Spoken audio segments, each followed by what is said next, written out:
Hello, and welcome to the turbulent world with me, James M. Dorsey, as your host. It will take a lot more to convince Israel and its supporters that newly elected Iranian President Masoud Pezeshkian means business and can deliver on his proposal to dial down tensions between the two countries. Let's create a situation where we can coexist. Let's try to resolve tensions through dialogue, Mr. Pezeshkian, a moderate in Iranian terms, said as hostilities between Hezbollah, the Iranian backed Lebanese Shiite militia, and Israel escalated, threatening to draw Iran into a regional war. Speaking to journalists in New York, hours before the opening of this year's United Nations General Assembly, Mr. Pezeshkian offered to put all our weapons aside, so long as Israel is willing to do the same. It was not clear what weapons Mr. Pezeshkian was referring to. He may have been pointing to Iran's nuclear program, given the Islamic Republic's threshold status as a nuclear weapons state. His effort to revive nuclear negotiations with the United States and other world powers and repeated Iranian calls for a nuclear weapons free zone in the Middle East. Israel has never acknowledged possession of nuclear weapons and has not signed the Non Proliferation Treaty, but is widely considered to be the Middle East's only nuclear armed state. Mr. Pezeshkian's foreign minister, Abbas Arakchi, quickly denied the president's outreach. Mr. Pezeshkian never made such remarks. Contrary to what has been reported, Dr. Pezeshkian strongly condemns the crimes of the Zionist regime in Gaza and its aggression against Lebanon. He stressed that these crimes are in violation of all human and international standards and must be stopped, Mr. Arakchi said. Even so, Mr. Pezeshkian's offer, embedded in denunciations of Israel's barbarism, constituted a rare Iranian willingness to engage Israel and acknowledgement of its intelligence and surveillance driven military prowess that has been on full display since the killing in Tehran in late July of Hamas political leader Ismail Haniyeh. Mr. Haniyeh was in Tehran for Mr. Pezeshkian's inauguration as president. Iran blamed Israel for the killing and has vowed to retaliate, but refrained from doing so to give Gaza ceasefire negotiations a chance and avoid being blamed for a potential breakdown. Israel has neither confirmed nor denied responsibility for the killing. We're not seeking to destabilize the region, Mr. Pezeshkian said. To be sure, Mr. Pezeshkian's offer is part of a charm offensive designed to build bridges with the West and persuade the United States and Europe to ease or lift sanctions that have significantly weakened Iran economically.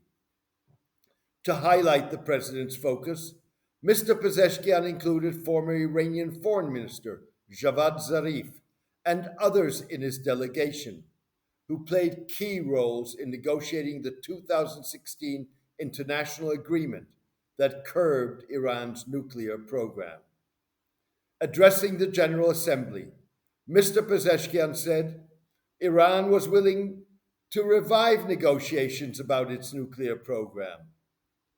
If the deal's commitments are implemented fully and in good faith, dialogue on other issues can follow, Mr. Pezeshkian said. The United States and the EU have long wanted to include in the negotiations Iran's support for armed non state militants and its ballistic missiles program.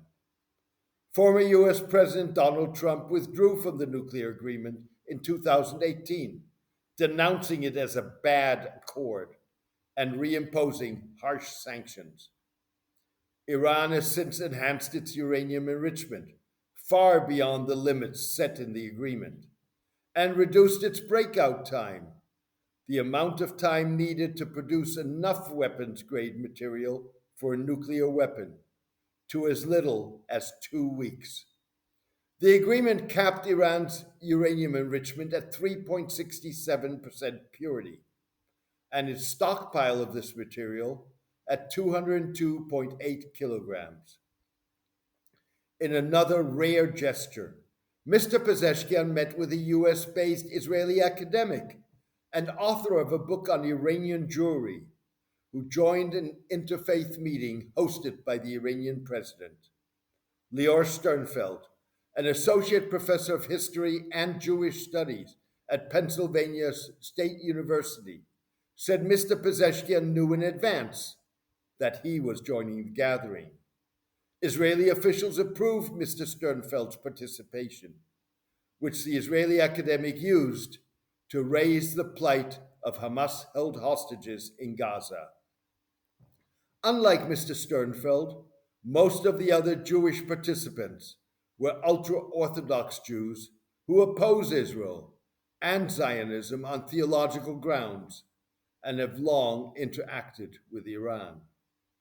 Israeli Prime Minister Benjamin Netanyahu, widely suspected of wanting to extend Israel's wars for as long as possible, is unlikely to capitalize on Mr. Pezeshkian's potential opportunity.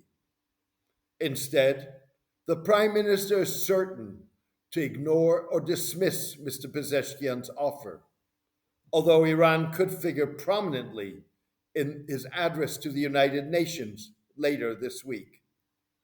The Pro-Israel American Jewish Committee, or AJC, opted to respond to Mr. Pezeshkian's UN address rather than his opening to Israel. Even so, its response reflected hardline Israeli thinking. The committee denounced Iran as single-handedly responsible for undermining regional stability in the Middle East and around the world, pouring funding and weapons into terror groups that are committed to death and destruction, all while building nuclear weapons in violation of international law and the JCPOA, the Iran nuclear agreement.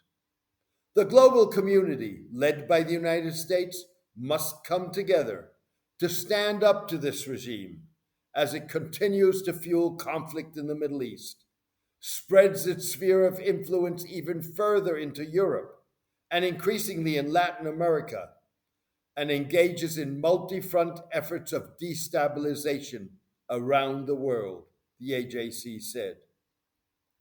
Abetted by Iran's often blood-curdling rhetoric, Mr. Netanyahu projects Iran and its non-state allies, including Hamas and Hezbollah, the world's best-armed non-state militia, as mortal threats to the Jewish state. He views Iran as a puppeteer who pulls the strings of Hezbollah, Hamas, the Yemeni Houthis, and armed Iraqi Shiite groups that threaten Israel from all sides. Iranian Quds Force commander General Qasem Soleimani, who was killed in a US drone attack in Baghdad in 2020, described the encirclement as a ring of fire that would suffocate Israel by attacking it from all sides. Rejecting Mr. Netanyahu's assertions, Mr. Pezeshkian insisted that its non-state partners don't take orders from anyone. It's not like Yemenis are waiting for us to tell them what to do or what not to do. The Iranian president would need Ayatollah Ali Khamenei, the Islamic Republic's supreme guide, to publicly support his proposal to persuade Mr. Netanyahu and his supporters, particularly in the United States, to take the offer seriously. That may be a tall order, even though Mr. Pezeshkian would likely have had Mr. Khamenei's tacit approval of the offer. Mr. Khamenei is probably hedging his bets as he monitors what response Mr. Pezeshkian gets. Last week, Mr. Khamenei accused Israel of committing shameless crimes against children, not combatants, and called on Islamic nations to work together to wipe out this malignant, cancerous tumor from the heart of the Islamic community in Palestine. Mr. Khamenei's statement turned Mr. Pezeshkian's potential opening into a stillborn baby and left unanswered the question whether Iran was speaking out of both sides of its mouth or locked into a process of 2 steps forward, 1 step backwards. The statement reinforced Iran's positioning as a boogeyman that binds Israel and the United States and justified Mr. Netanyahu's dismissal of the Islamic Republic's repeated suggestions that it would abide by whatever resolution Palestinians accept to their conflict with Israel, even if it involves recognition of Israel. Last November, Iran signed a statement calling for a 2-state solution to the Israeli Palestinian conflict, issued by Arab and Muslim heads of state and government gathered in Riyadh. Speaking to Mr. Sternfeld, the Israeli academic, Mr. Pezeshkian said Iran would stop brandishing the banner of resistance once there was a resolution of the conflict acceptable to the Palestinians. Mr. Pezeshkian's arms proposal aligns with Hezbollah's insistence that it will stop its attacks once Israel agrees to a Gaza ceasefire.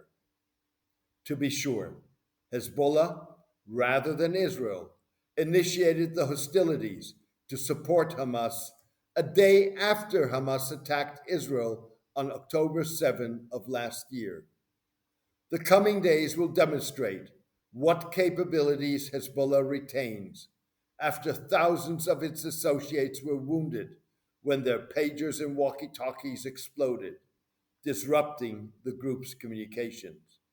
In addition, Israel has wiped out the command of Hezbollah's elite Ridwan force and has pounded its weapons storage and key missile facilities. The pounding and the disruption of communications have not stopped Hezbollah from firing hundreds of rockets deep into Israel in response to the attacks.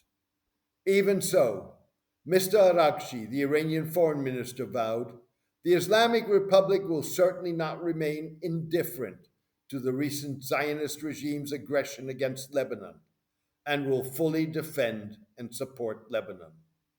Mr. Arakchi did not detail how Iran would support Hezbollah, but for now, that is likely to involve humanitarian aid, weapons supplies, and funding, rather than boots on the ground to avoid the escalating tensions evolving into an all-out regional war. Thank you for joining me today. Thousands across the globe are avid readers and listeners of the turbulent world. Join them in helping maintain and expand the column and podcast by becoming a paid subscriber. Paid subscribers have access to the full archive, exclusive posts and polling. They can leave comments, join debates, and know they are supporting independent writing, reporting, and analysis that lets the chips fall where they fall. You can contribute by going to jamesmdorsey.substack.com and choosing one of the subscription options. Thank you for your support and loyalty. Take care and best wishes.